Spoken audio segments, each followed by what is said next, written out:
Change has come to the Garlean Empire, and we must discuss the implications. The rumors are true, then? The War of Succession is ended? It is. A new emperor reigns in Garlemald. Who?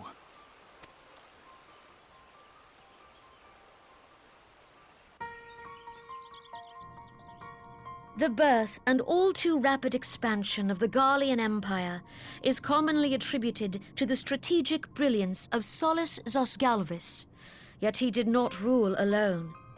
Several members of the royal household also distinguished themselves during his reign. Nevertheless, it was the eldest son who stood to inherit the throne, until his most untimely passing.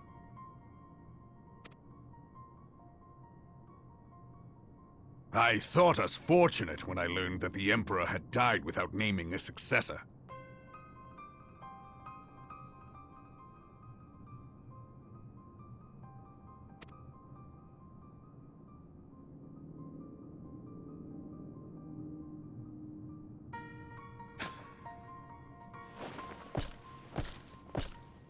Would that the Garlean Empire had died with him.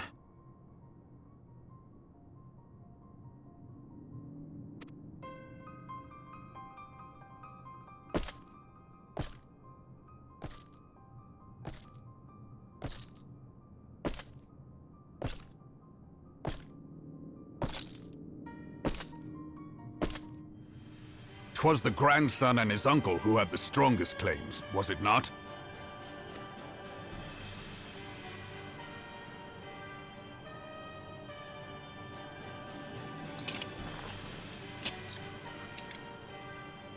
Indeed, yet claims count for little without the power to assert them.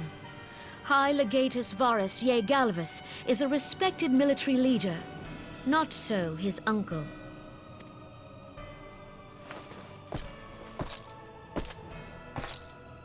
So young Varus has torn the crown from his uncle's grasp and taken his place at the head of the Empire.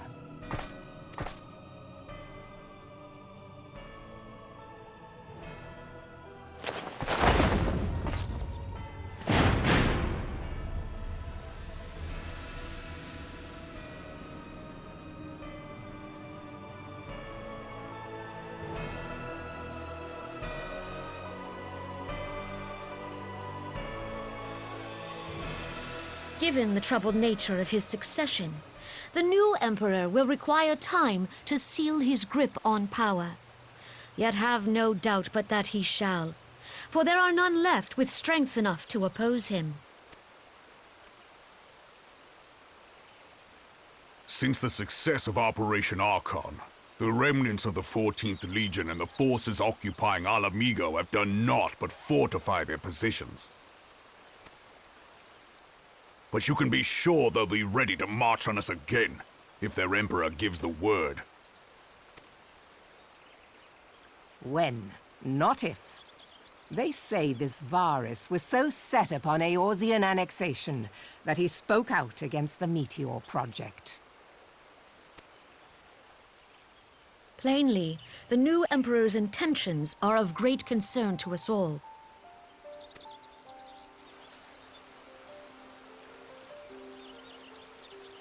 I propose that we set aside the Cartno dispute for the present, and discuss what measures the Alliance might take to prepare for a resumption of hostilities with Garlemald.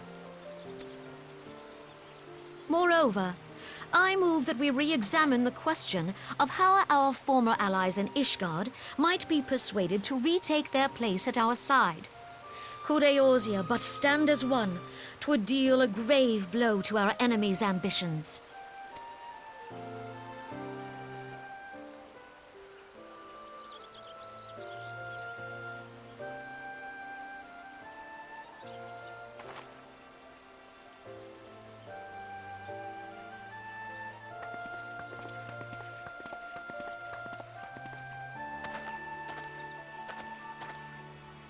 Well, I suppose we should be grateful that they have finally acknowledged the inevitability of Imperial attack.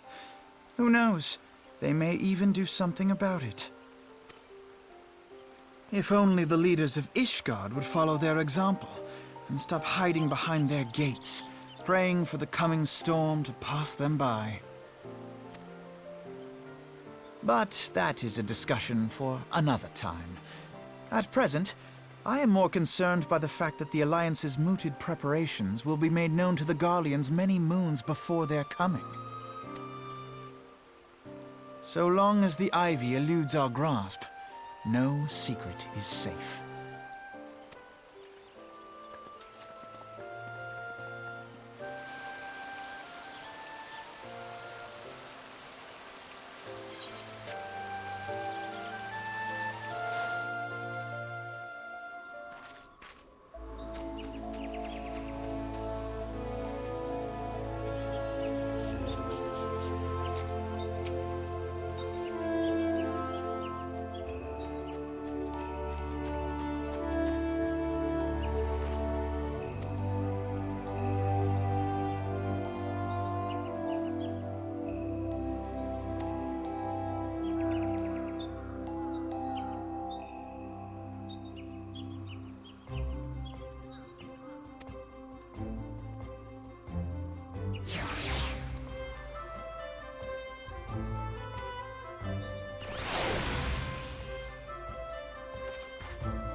Minfilia, am I right?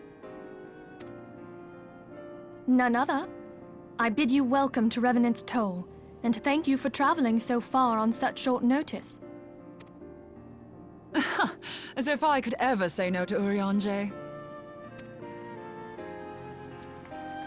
Moonbreeder is an accomplished Sharlayan scholar and an authority on aetherite technologies. She has played an invaluable role in our search for a means to capture Ascian souls. Charmed, I'm sure.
Gods, it's been ages!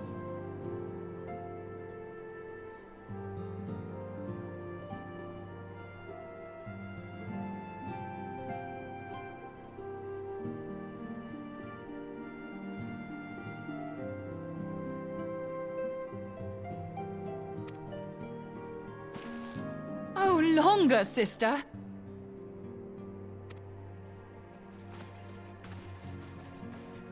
A joyous reunion indeed. Well, of course it is. Moon and I are like twin sisters.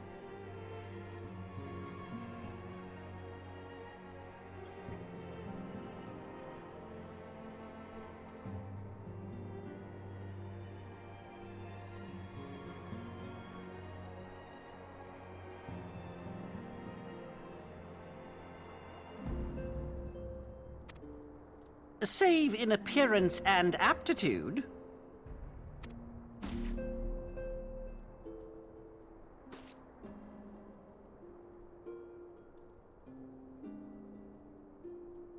Everyone, if I could have your attention.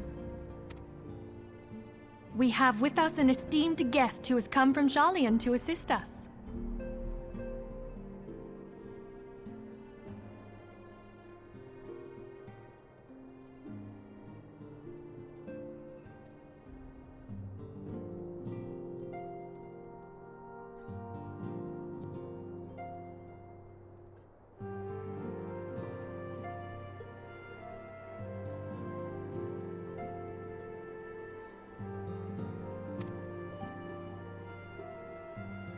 I bid Moonbreeder join us here that she might share with us her extensive knowledge of aetherites. Also, as many of you are already aware, she has been overseeing our research into white auracite, a sample of which she has been good enough to bring with her.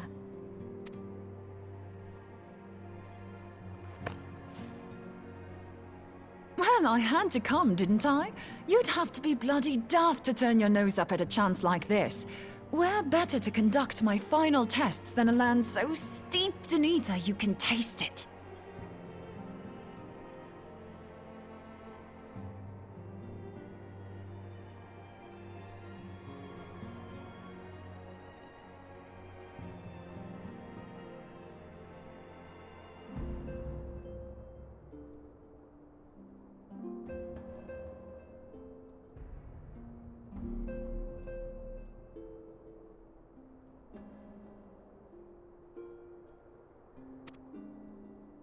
'Tis plain the passage of the years hath done little to dampen thy youthful spirits.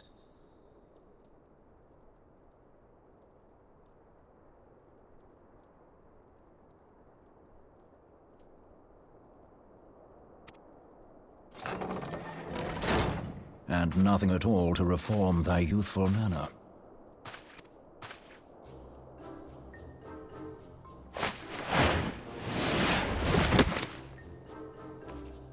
Oriange, where in the hells have you been hiding?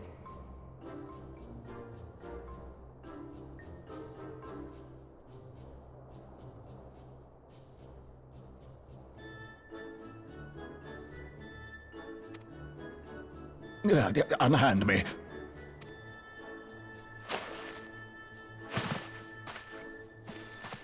I come all this way, and that's what you have to say to me.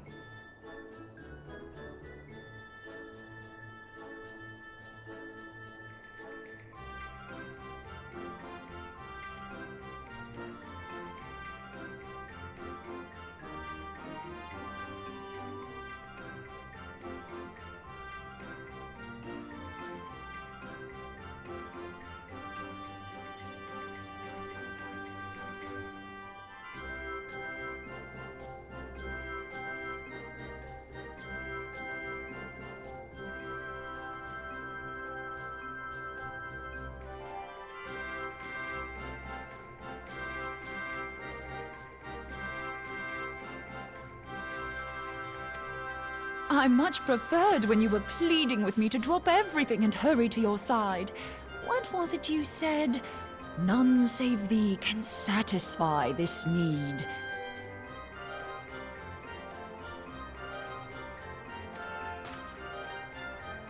Go on.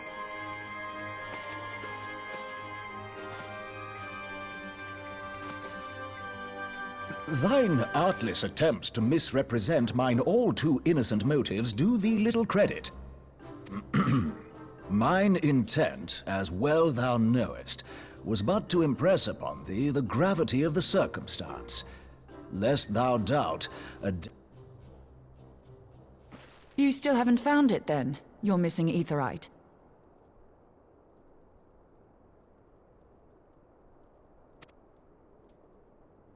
We have not. No.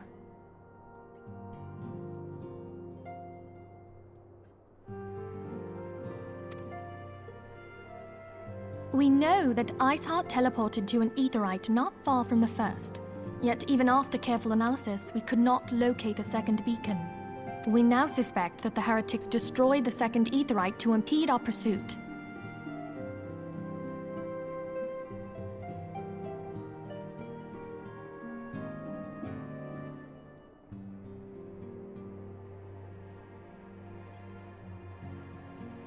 Our allies continue to scour Snowcloak for Iceheart's sanctuary, but we have no guarantee that they will find it. Yet it must be found, for even now Iceheart prepares to call upon Saint Shiva.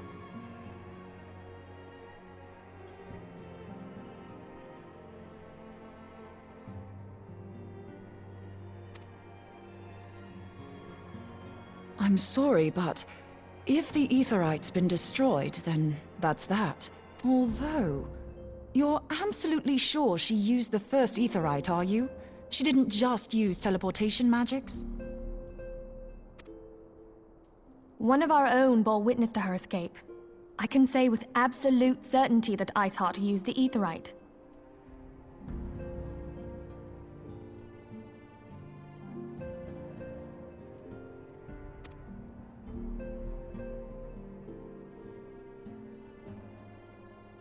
In that case, there might be a way, so long as the ethereal current is still flowing. Truly? How?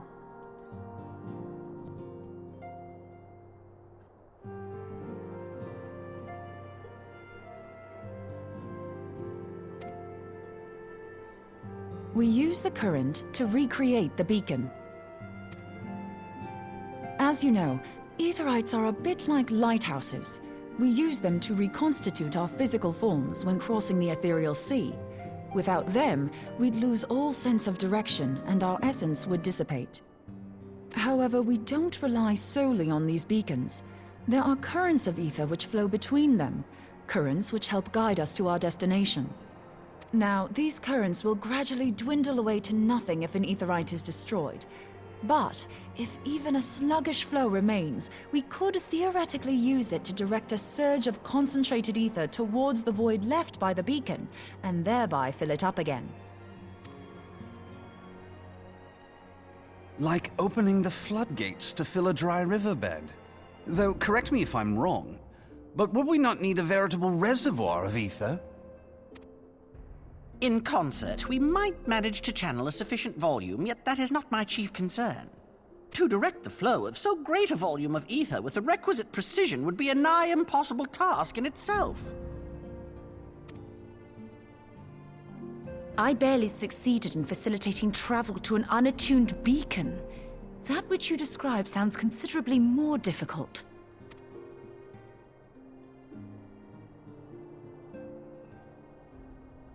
And dangerous.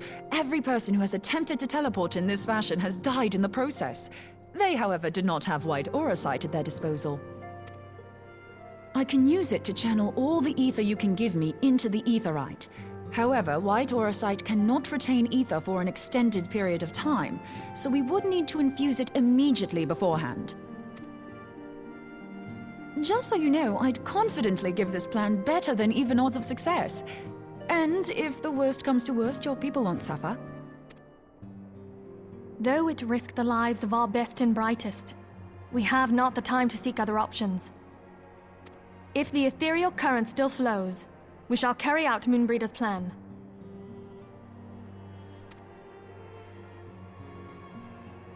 That's the spirit. Let's roll the dice.